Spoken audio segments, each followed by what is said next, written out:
How many of you have heard or read the book, The Holographic Universe by Michael Talbot? Maybe half a dozen. Oh, I recommend this to all of you to read. The Holographic Universe was first released as a hardcover by HarperCollins in 1991. Around the same time, I spoke at a Midwest conference along with human abduction researcher Bud Hopkins. The new book by a young man only 38 years old, and its mind-blowing hypothesis that our universe was being projected by something else, maybe from another dimension, was the topic of many discussions at that 1991 conference. After the conference, Bud and I had the same airline flight back east to New York and Philadelphia, where I lived at the time. Bud and I sat next to each other to talk about some new abduction cases, and he surprised me when he said, quote, "I'll tell you something confidentially. Michael Talbot has been one of my UFO abduction cases. But he doesn't know anyone, he has not told anyone, and he does not want anyone to know that because he's afraid if people knew the truth, they might not read his book. And Michael told me the truth is that the entire holographic universe concept that he has written about was given to him in a telepathic download by the extraterrestrials who have been abducting him."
This is a crazy topic here. And it's been kind of a crazy week already, learning about the announcement of Trump's Space Force. And situations like that, what can you do but just have a laugh so that you don't just go insane just from the pure ridiculousness of it all?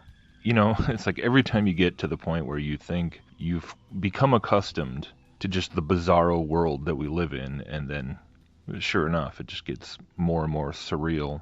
They go, oh, it wasn't really serious, but then, I thought that was a good idea, so yeah, why not? Space Force. Like you'd swear you were watching a satire of something. Like this is a character in a Mel Brooks film or something. But no, this is the president, and this is what we're doing now. The Space Force. Anyways, so as surreal as all that was, and obviously a lot of you were commenting and talking about how this might seem to indicate that indeed some kind of UFO disclosure or event is rapidly approaching, and so I've been thinking about that as well. We got to militarize space again, even though we have this treaty, and you're not allowed to put weapons in space, but forget the fact that Russians and Americans are living and working up in space, quote unquote, every day for the past however many years. We use their rockets to get up there. We're happily working and living together in harmony down in the Antarctic with that treaty, but speaking of American-Russian cooperation on the ISS and everything, recently apparently some of the astronauts, or cosmonauts for the Russians, they visited the Pope and presented him with his own special papal spacesuit, and talking about, the perspective that you get from space and how we're all one and blah, blah, blah, blah. It's all about peace and global unity and the same old message. But, of course, we got to have a military in space because we're going to, for whatever reason. So the competing narratives, once more, who knows where that's even going to go. But yeah, the UFO deception obviously has been something that's been going on for a long time, and there's the whole UFO community. And so after throwing together the Trump Space Force parody video thing, I came across this rather mind-blowing talk given by the well-known ufologist Linda Moulton Howe, and this is from a presentation she gave at last year's Contact in the Desert conference from 2017. I guess this year's conference just happened earlier this month, the beginning of June. And this Contact in the Desert conference, it's basically all the who's who of all the major UFO figureheads are there, from Eric von Daniken, Whitley Schreiber, George Norrie, David Wilcock, on and on and on. All the Ancient Aliens guys, all the people, plus like scores of people that I've never even heard of. So this is a big event. This is a big deal for the UFO community or whatever.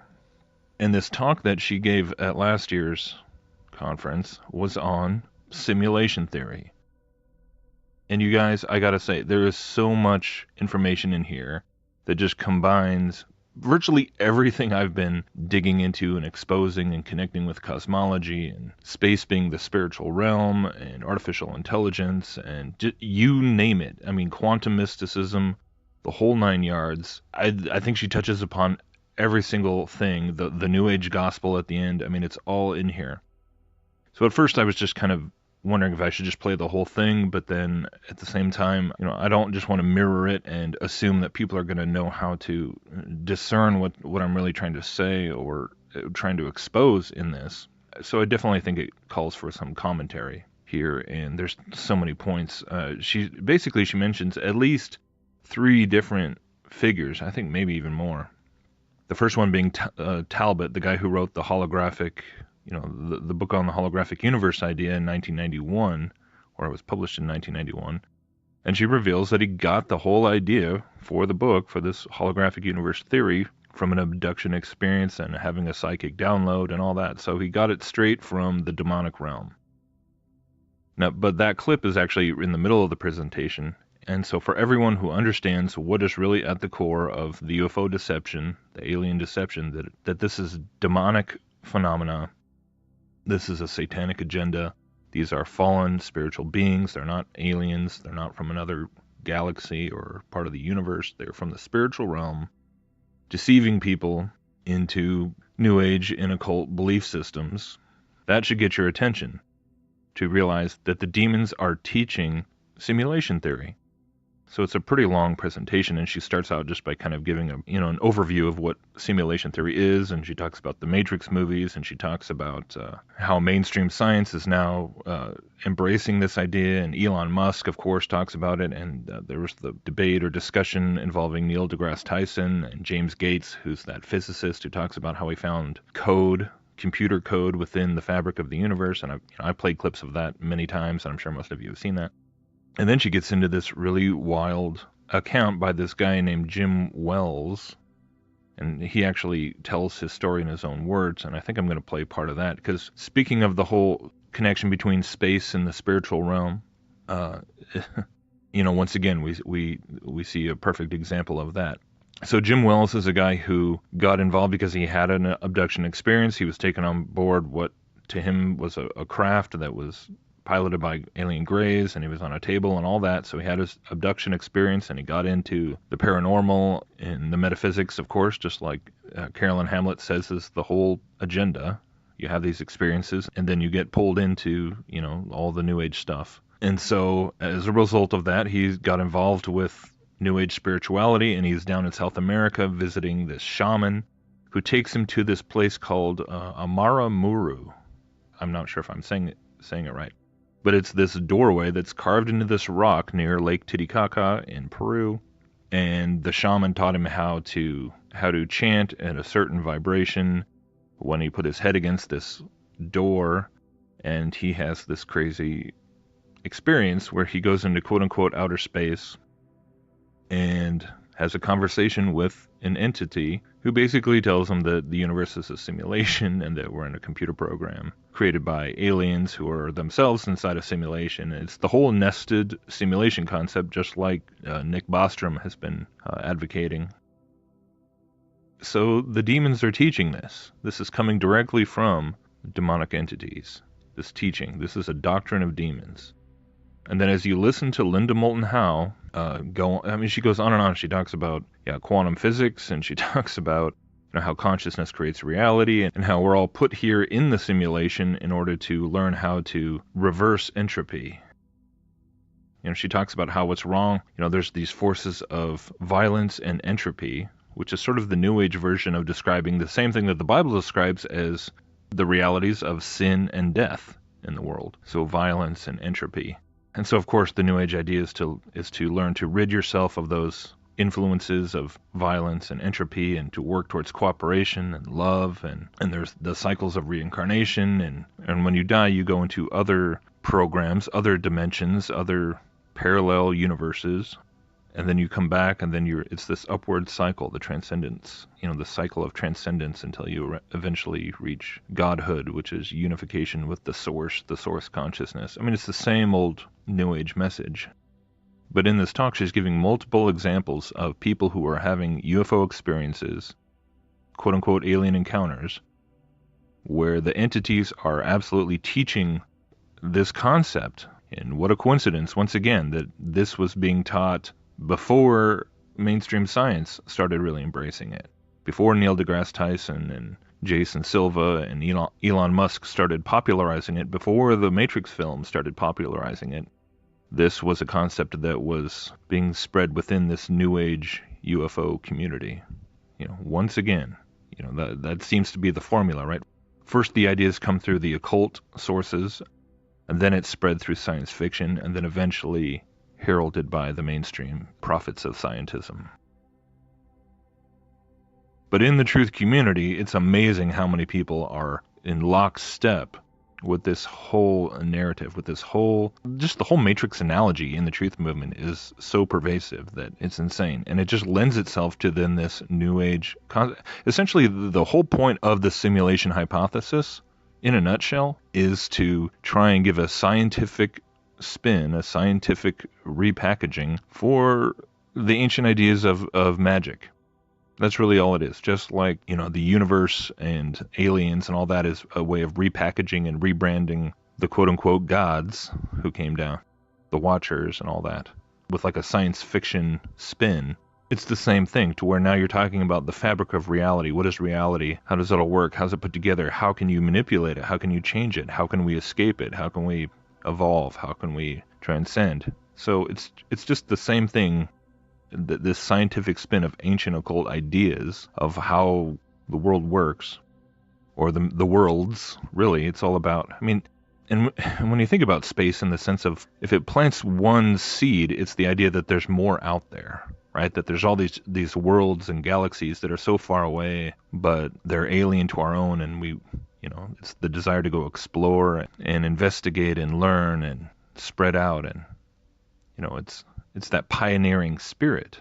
But then, of course, the concept of physical space being millions of light years across and all that is rather prohibitive, so it necessitates really the idea of some sort of alternative way of exploring the cosmos. And that's when you get into the interdimensional approach and the metaphysics, right? With things like wormholes or things like remote viewing, or just uploading your consciousness into a digitalized form or a non-physical form and being able to not be limited by time and space. So it all just always feeds back into this higher dimensional, spiritual, transhuman, new age angle, like every single time. So I'm going to play some excerpts and then maybe wrap it up at the end. Another teacher in Jerry's life was a Peruvian shaman named Pedro, who was familiar with the Lake Titicaca doorway of Aramamuru. Pedro did not speak English, but through an Aymara translator, Jerry learned from Pedro that the solid rock doorway was a two-way passage between worlds and dimensions. Pedro told Jerry to kneel down and place his forehead in a small, shallow, indented place on the rock, and then to chant a specific tone over and over. After getting the tone absolutely right on a specific pitch, the doorway would open and the chanter would disappear into other realms. Also, Pedro told Jerry he had seen what he called ancient ones come through that doorway. And those beings were very tall, like Jerry's 6'9" and higher, up to 7 feet. Those ancient ones were dressed in regal garments similar to Inca royalty. Pedro also knew that the tall ancient ones would kneel in front of the rock doorway and start singing with their forehead against the rock door, and then suddenly disappear. Listening to Pedro, Jerry wanted so much to see and find out for himself, and by November 1998, right after his marriage to Kathy, the couple traveled to Lake Titicaca in Peru. At the Aramamuru doorway, Pedro taught Jerry Wills how to make 3 different tones that were always to be kept secret. If Jerry could produce the tones correctly, he would go through the big rock doorway to where the ancient ones came from. Jerry described for me what happened on November 11th, 1998, at 11 p.m. in the night, as he kneeled down before the rock doorway, with Kathy watching from a short distance away, and began to mimic the tones that Pedro had taught him. Jerry said the very first thing that happened is that it felt like he walked backwards straight off of a cliff, and that as he went off of the cliff, feeling this terrible clutch in his stomach and his chest, that he began to see stars and galaxies passing by as if he were in a protected bubble moving through the cosmos. And here now is Jerry Wills himself to describe what happened next. And then it felt as though I was moving through something. I could sense that there was an impedance there. I squeezed my eyes closed because it was just so much pressure, and it was hard to breathe.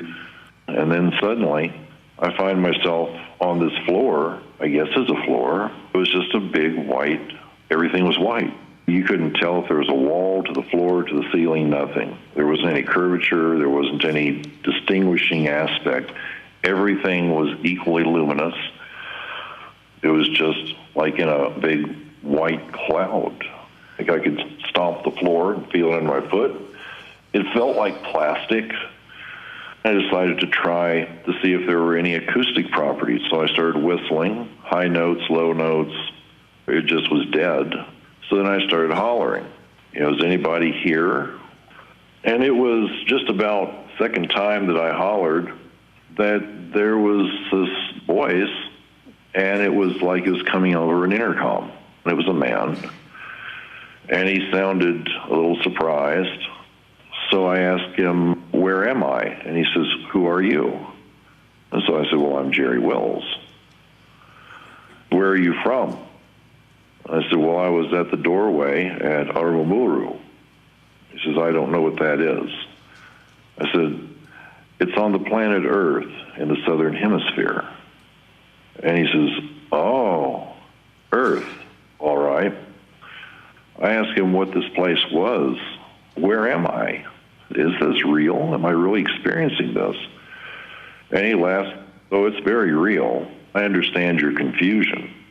He said that I was on another world, that it was outside of my universe. So I wanted to understand how that's possible.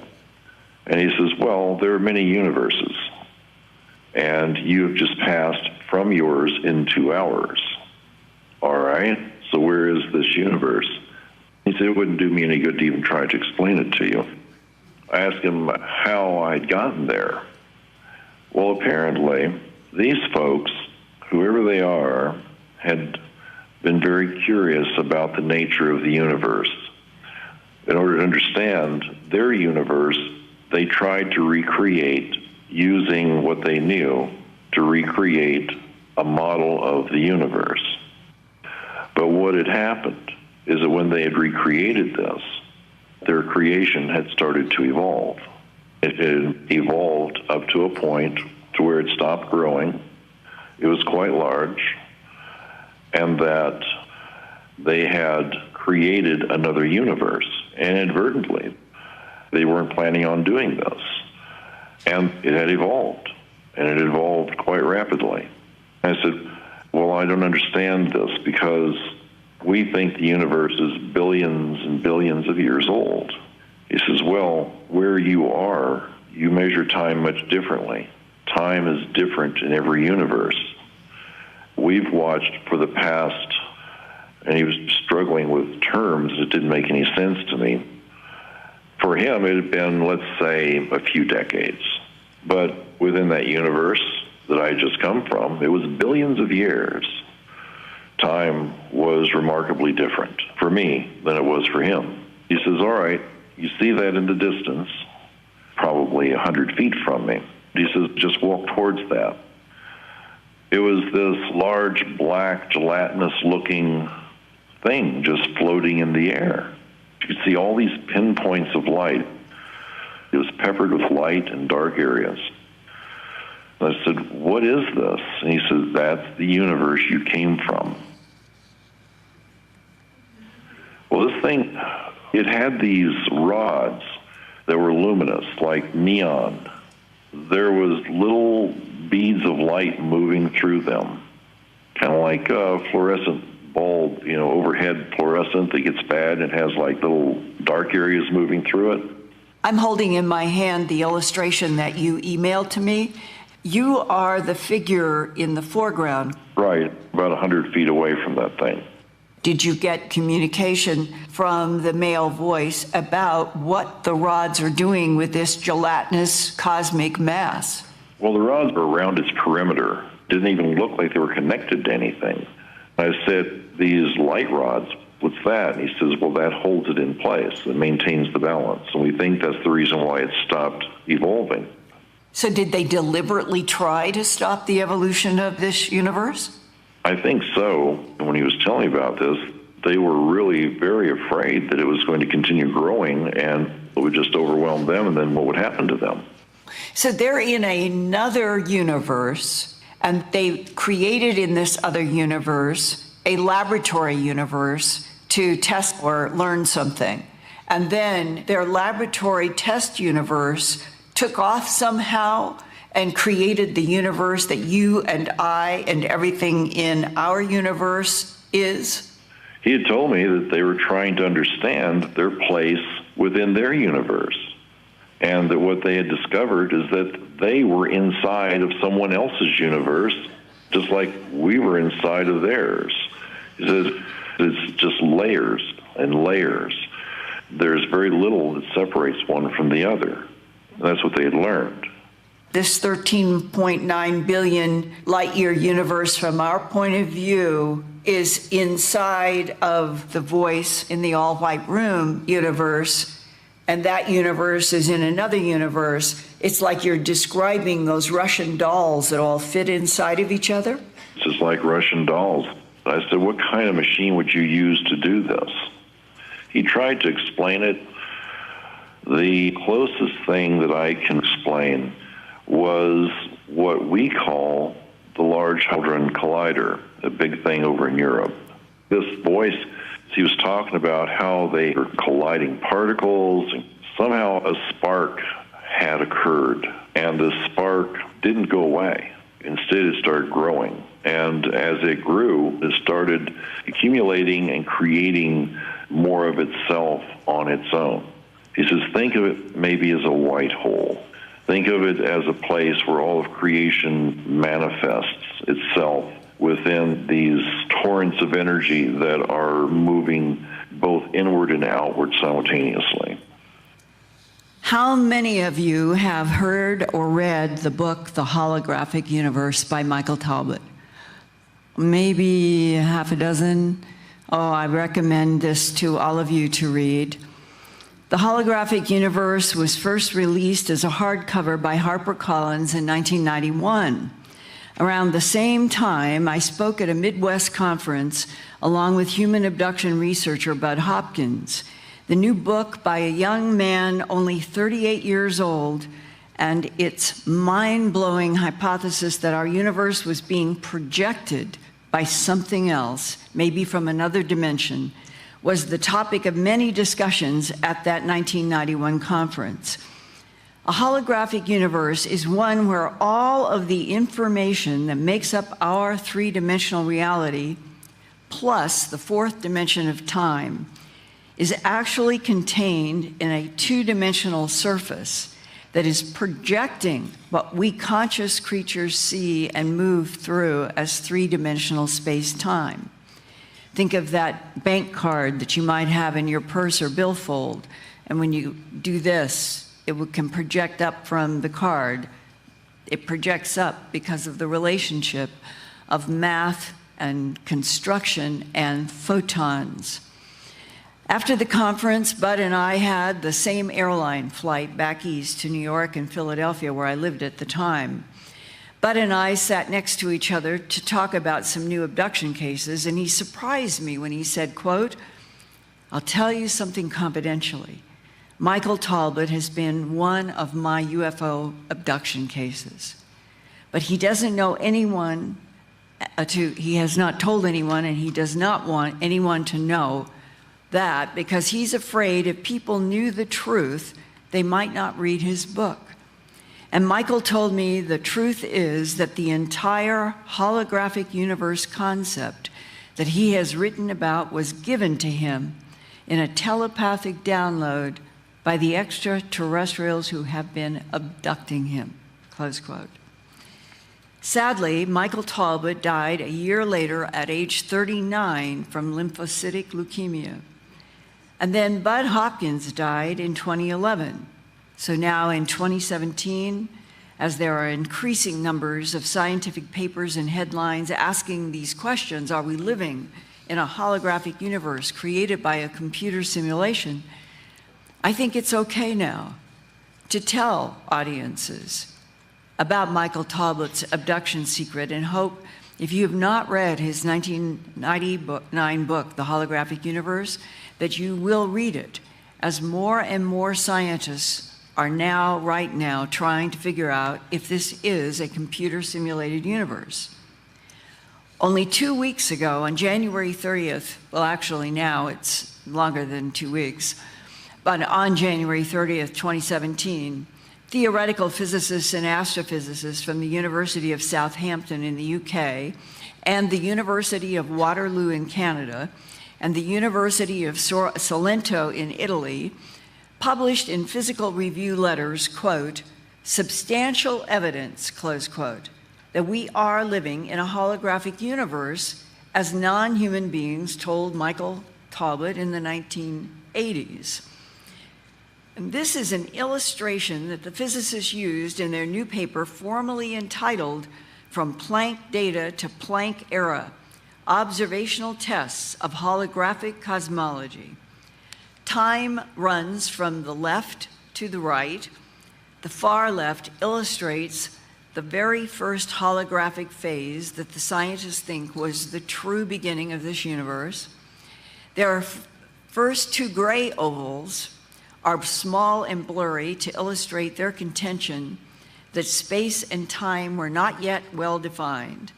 And then by the third oval of grays, whites, and blacks, the universe enters what the scientists call a geometric phase, which can then be described by mathematical equations such as Albert Einstein's general relativity from the early 20th century. Studying our universe's cosmic microwave background left over from the singularity when the universe erupted in the Big Bang, scientists have been able to detect large amounts of data, zeros and ones, embedded in the white noise or microwaves left over from the moment the universe exploded into this dimension and kept growing. Could it be that the spark of light that Jerry Wills was told about in that white lab room in November 1998 grew to be our universe? Studying that data in the cosmic microwave background, these modern Earth scientists were able to compare networks of features in the data to modern quantum field theory, and doing that, they found that some of the simplest quantum field theories can explain nearly all cosmological observations of the early universe. So in their new paper, they conclude that about 375,000 years after the universe's geometric phase in the third oval of this illustration, they begin to see what they call, quote, imprints of information, close quote, about that very early universe. And the scientists hypothesize that is when the development of star and galaxy structure began to evolve up to what we call the current time, which would be on the far right of this illustration, looking like the dark sky with galaxies in it. And Professor Kostas Skenderas of Mathematical Sciences at the University of Southampton, England, explains, quote, holography is a huge leap forward in the way we think about the structure and creation of this universe. Einstein's theory of general relativity explains almost everything large scale in the universe very well, but it starts to unravel when examining its origins and the mechanisms at the quantum levels. Scientists have been working for decades to combine Einstein's theory of gravity and quantum theory, and some believe the concept of a holographic universe has the potential to reconcile the two. Imagine that everything you see, feel, and hear in 3 dimensions, plus your perception of time, in fact, emanates from a flat, 2-dimensional field. The idea is similar to that of holograms at Disney World. However, he closes his quote, this time it is our entire universe that is encoded, close quote. And now we're full circle back to the original question. Is this a computer-simulated universe? This physicist says enthusiastically, yes, we're in a computer-simulated universe. Tom Campbell, born December 9th, 1944, says that he has now done more than 400 YouTube videos on that very question. Tom likes to call himself an applied physicist because he never finished his PhD in experimental nuclear physics at the University of Virginia in Charlottesville. He broke off from his university work to be a systems analyst with the Army Technical Intelligence in the Foreign Science and Technology Center, also in Charlottesville. It is now called the National Ground Intelligence Center. In 1972, Tom Campbell worked for Robert Monroe, the author of the 1971 groundbreaking book, Journeys Out of the Body. Tom Campbell helped Robert Monroe develop the HemiSync technology for teaching how to go out of body, which Monroe would use in his formal Monroe Institute that he finally established as a laboratory to study consciousness. Later, Tom Campbell worked for the Strategic Defense Initiative, known as SDI, in the Reagan administration, and for a group called Space and Missile Defense Agency. He got out of that in the mid-1990s after working for a decade. And then Tom Campbell retired from government assignments. but he has never stopped working on his conviction that this is a simulated universe by something projecting information from another dimension that caused the original digital Big Bang. Tom is a co-author on a new paper soon to be published entitled On Testing the Simulation Hypothesis. His colleagues are Caltech mathematician Uman Awadi in Pasadena, physicist Joe Savageau from the Jet Propulsion Laboratory, also in Pasadena, and David Watkinson, who produces digital animation of virtual reality simulations in Hollywood studios. Tom Campbell's concept behind this new simulation paper is that our entire universe was simulated by some intelligence to be an entropy reduction trainer for souls. This, if we could go to this next image. This has always meant a great deal to me since I started going to England and investigating crop formations in 1992. This is a spiral labyrinth cut in granite and limestone in Western Europe. And this represents the cyclic renewal of life, the great round of death and rebirth, the journey of the soul in and out of past, present, and future forms. These labyrinths have been found carved on ancient rocks in England, Ireland, the Adriatic Sea region, Hopi Indian lands, Greece, and the island of Crete, dating back at least 4,000 years before Christ. The spiral labyrinth represents the cyclic and the cycles of life. And in my own existence, some of the most dramatic experiences of my life have taught me that everything we see on the surface of the matter world has below it pulsing light. It is a truth to me. It appears that it is beginning to evolve out of physics, that this universe is simulated, and the question we all must try to come to some deep understanding with is who made it and why, and is Tom Campbell correct? Is this an entropy reduction trainer for our souls?